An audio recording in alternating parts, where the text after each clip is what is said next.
Busy day in my life பார்க்கலாமா? காலையிலேயே கோயிலுக்கு போயிட்டு இன்றைக்கி நாள் நல்லபடியாக அமையணும்னு சொல்லி ஒரு நல்ல பாசிட்டிவ் வைப்போட சாமியை கும்பிட்டுட்டு அங்கேயே அன்னதானம் போட்டாங்க. அதுவும் வாங்கி சாப்பிட்டுட்டு ஸ்டுடியோ வந்தாச்சு.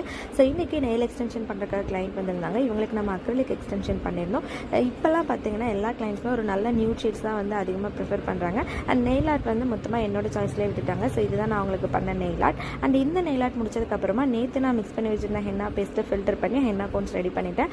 அது முடிச்சதுக்கப்புறமா நெக்ஸ்ட் டேக்கு எனக்கு சேலமில் பிரைடல் ஒர்க் இருந்தது. அவங்களுக்கு ஜுவல் செலக்ட் பண்ணுறதுக்காக ஜுவல் ஷாப் போயிட்டேன். அது முடிச்சு ஸ்டுடியோக்கு வரும்போது ஹேர் கட்டுக்கு கிளைண்ட் வந்துட்டாங்க. சேம் கிளைண்ட்டுக்கு ஹேர் கட் பண்ணி முடிச்சதுக்கப்புறம் ப்ரெஸா நெயில்ஸ் கேட்டிருந்தாங்க. அவங்களுக்குமே பண்ணி கொடுத்தோம். ஸோ இவங்க வந்து ஒரு ரெஃபரல் பிக்சர் வந்து காட்டியிருந்தாங்க. ஸோ அதில் இருந்த மாதிரியே இவங்களுக்கு நம்ம நெயில்ஸ் பண்ணி கொடுத்துட்டோம். அண்ட் நைட் வந்து அன்னதானம் போட்டாங்க. அங்கேயே வாங்கி சாப்பிட்டுட்டு ஸ்டுடியோவில் ஒரு 12 மணி போல் பிரைடுக்கு ஃப்ளார் ரெடி பண்ணிட்டேன். ஸோ அது முடிஞ்ச உடனே கரெக்டாக காலையில் ஒரு 3 மணிக்கு நாங்கள் வீட்டுக்கு கிளம்பிட்டோம். 3 மணி நேரம் தான் தூங்கணும். நெக்ஸ்ட் டேயோட தான் நெக்ஸ்ட் விலாகில் பார்க்கலாம். பாய்.